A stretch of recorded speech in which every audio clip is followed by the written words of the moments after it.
নমস্কার প্রিয় বন্ধুরা, আমি মল্লিকা বলছি কলকাতা থেকে। ছোট্ট একটা ভিডিও ছাড়বো, বড় ভিডিও করতে পারছি না, কারণ হচ্ছে প্রচুর বৃষ্টি পড়ছে আমাদের এখানে। এই দেখুন, প্রথমে আমি মাছ মেখে নেব। মাছের মধ্যে নুন দিয়ে দিচ্ছি এবং হলুদ দিয়ে দিচ্ছি। আর মাছ কী কী নিয়েছি, এই বাটা মাছ নিয়েছি আর নিয়েছি পমফ্লেট। পমফ্লেট বাটা মাছ একসাথেই রান্না করব।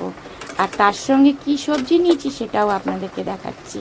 সবজির মধ্যে নিয়েছি, দেখুন এখানে নিয়েছি আলু, ঝিঙে, আর নিয়েছি ডাঁটা, আর এখানে নিয়েছি একটা শসা ছিল, সেই শসাটাও আমি দিয়ে দেওয়ার জন্য কেটে রেখেছি। আর মশলা কি দেবো, মশলাও বেটে রেখেছি। মশলার মধ্যে আদা, জিরে, ধনে আর শুকনো লঙ্কা বেটেছি। ওখানে তেল বসিয়ে দিয়েছি কড়াই, তেল গরম হয়ে গেছে, মাছটা ভাজার জন্য ছেড়ে দিচ্ছি।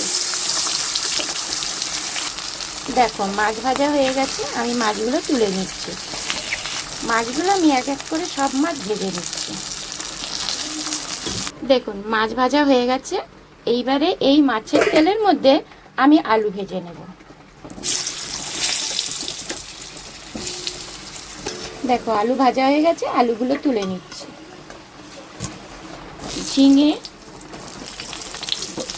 শসা, আর এই ডাঁটা বলছি, এটা হচ্ছে সন্না ডাঁটা।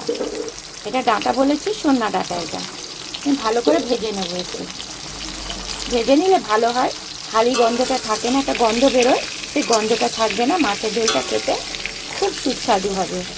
আমি হালকা ভেজে নেব, বেশি ভাজবো না। এবারে আমি দিয়ে দিচ্ছি কালো জিরে, কাঁচা লঙ্কা, 4টে কাঁচা লঙ্কা দিয়ে দিচ্ছি। কালো জিরে, কাঁচা লঙ্কা দিয়ে আমি রান্নাটা করব। আদা, জিরে, ধনে, শুকনো লঙ্কা বাটা ছিল, সেই আদা বাটাটা দিয়ে দিচ্ছি। ভালো করে কষিয়ে নেব। অল্প একটু জল দেব। এই মশলার মধ্যে নুন আর হলুদ দিয়ে ভালো করে কষিয়ে নেব। আমি সবজির মধ্যে নুন দিইনি, কারণ হচ্ছে জল বেরিয়ে যায় বলে, এই জন্য আমি নুন দিইনি। এমনি আমি মশলার মধ্যে নুন দিচ্ছি। ভালো করে কষিয়ে নেব। দেখো মশলায় তেল ছেড়ে গেছে, দেখো কি সুন্দর তেল ছেড়ে গেছে। মশলা তাহলে আমার কষা হয়ে গেছে, আর কোনো গন্ধ বেরোবে না মশলা।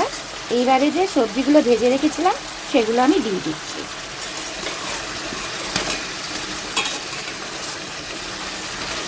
সবজিগুলো ভালো করে আমি কষিয়ে নেব মশলার সঙ্গে।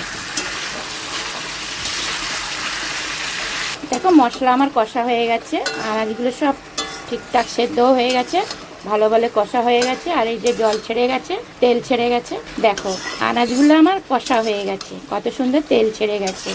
এইবারে আমি জল দিয়ে দিচ্ছি। দেখো আমার আনাজগুলো সেদ্ধ হয়ে গেছে, ভালোভাবে কষাও হয়ে গেছে, তেল ছেড়ে গেছে। এবারে আমি জল দিয়ে দিচ্ছি।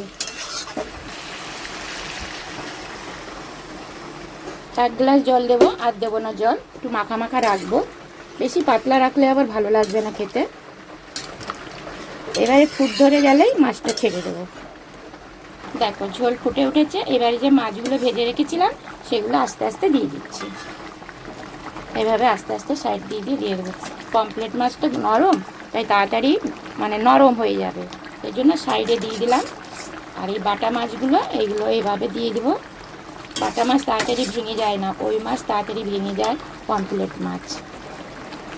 আপনারা ঢাকা দিয়েও সেদ্ধ করতে পারেন, আমি ঢাকা দিইনি, কারণ এই মাছের ঝোলটা বেশি ঢাকা দিয়ে সেদ্ধ করলে খুব একটা টেস্ট পাওয়া যায় না, এই জন্য আমি কোনো ঢাকা দিইনি বা ঢাকা দেব না। এইভাবেই আমি মাছের ঝোলটা রান্না করব। আমার মাছের ঝোল হয়ে গেছে, এবারে আমি নামিয়ে নেব। দেখো বাসনের মধ্যে আমি মাছের ঝোলটা ঢেলে নিচ্ছি। শুধু কালারটা দেখুন। এইভাবে পাতলা ঝোলটা রান্না করে খাবেন একদিন। দেখুন ঝোলটা দেখুন, শুধু তেমন কিছু কিন্তু আমি মশলা দেইনি।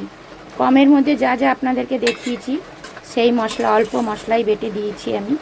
ঝোলটা দেখুন কত সুন্দর হয়েছে। দেখুন এখানেই রেসিপিটি রাখছি, আবার আসবো নতুন কোনো একটি রেসিপি নিয়ে।